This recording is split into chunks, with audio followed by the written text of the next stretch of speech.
Penyusunan karya tulis ilmiah 1B. Bimbingan Konseling Pendidikan Islam Institut Agama Islam Bunga Bangsa Cirebon. Assalamualaikum teman-teman. Kami dari kelompok 3. Inilah anggota kami. Wisri sebagai koordinator dan PowerPoint, Lisma sebagai pengisi suara, Nabila sebagai penulis makalah, Nailul sebagai pengumpul materi, dan Wanti sebagai perangkum materi. Di sini kita akan membahas tentang definisi karya tulis ilmiah, tujuan penulisan karya tulis ilmiah, ciri-ciri karya tulis ilmiah, jenis-jenis karya tulis ilmiah, karakteristik karya tulis ilmiah, perencanaan penyusunan karya tulis ilmiah, dan syarat penulisan karya tulis ilmiah. Yang pertama, definisi karya tulis ilmiah. Menurut Widodo tahun 2018, dalam kutipan Setiawan, karya ilmiah adalah buah pikiran seorang ilmuwan yang melakukan penelitian kepustakaan, mengumpulkan pengalaman, penelitian dan diperoleh dari pengetahuan orang sebelumnya dengan tujuan mengembangkan ilmu pengetahuan, teknologi, dan seni. Karya merupakan hasil pemikiran ilmiah dalam suatu disiplin ilmu tertentu. Disusun berdasarkan fakta, tidak bersifat emosional, dan disusun secara sistematis, ilmiah, logis, dan menyeluruh. Logis berarti fakta, pernyataan, dan informasi memiliki argumen yang dapat diterima oleh akal. Sistematis artinya, tulisan diperoleh berdasarkan urutan yang bertahap. Komprehensif berarti fakta, gejala, dan peristiwa yang diteliti secara menyeluruh dalam kaitan dengan fakta lain. Sedangkan menurut Dr. Andes Toto Juroto dan Dr. Bambang Supriyadi mengatakan bahwa karya ilmiah adalah rangkaian kegiatan menulis berdasarkan hasil penelitian yang sistematis berdasarkan metode ilmiah untuk memperoleh jawaban ilmiah atas masalah yang muncul sebelumnya. Karya ilmiah diperoleh ilmuwan melalui observasi, review, wawancara, angket, penelitian dalam bidang tertentu yang disusun secara sistematis dengan bahasa yang baik, objektif, dan mudah dipahami serta dapat dipertanggungjawabkan. Yang kedua, tujuan penulisan karya ilmiah. 1. Sebagai wahana untuk melatih ide tersurat atau hasil penelitian dalam bentuk karya ilmiah yang sistematis dan metodologis.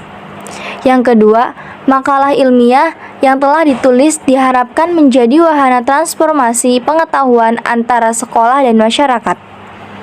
Yang ketiga, menumbuhkan etos ilmiah di kalangan mahasiswa sehingga tidak hanya menjadi konsumen ilmu pengetahuan, tetapi juga mampu menjadi penghasil atau produsen pemikiran dan karya tulis dalam bidang ilmu pengetahuan, terutama setelah penyelesaian studinya.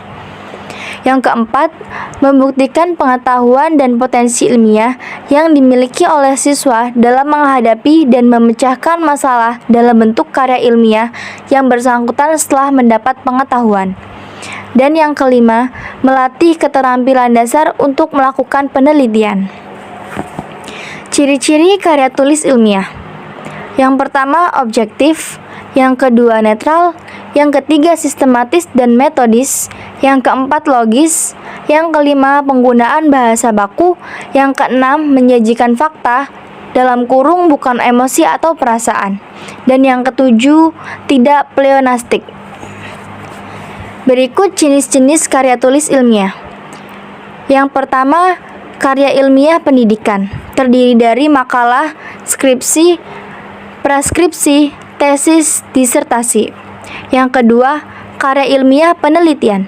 Terdiri dari makalah seminar, artikel, dan jurnal penelitian.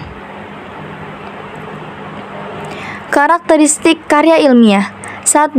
Dalam pembahasan masalah merujuk pada teori sebagai landasan berpikir. 2. Lugas. 3. Logis.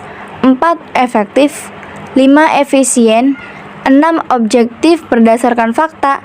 Dan yang ketujuh, sistematis. Perencanaan penyusunan karya tulis ilmiah. Yang pertama, menentukan topik atau tema penelitian.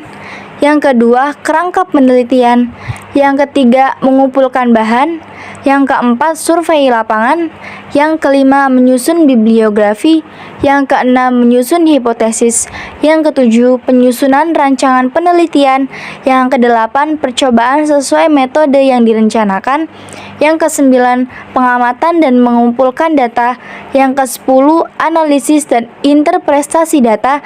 Dan yang terakhir, nomor 11, merumuskan kesimpulan dan teori. Syarat penulisan karya tulis ilmiah. 1. Komunikatif.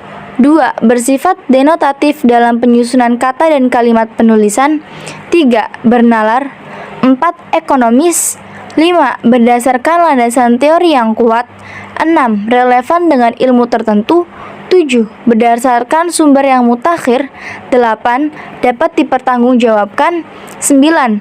Menggunakan bahasa yang efektif. 10. Apa yang dikemukakan oleh penulis dapat dimasukkan ke dalam bidang ilmu tertentu. 11. Tanpa unsur plagiat. 12. Logis. 13. Objektif. 14. Sistematis. 15. Andal. 16. Desain. Dan yang ke-17 akumulatif. Terima kasih. Wassalamualaikum warahmatullahi wabarakatuh.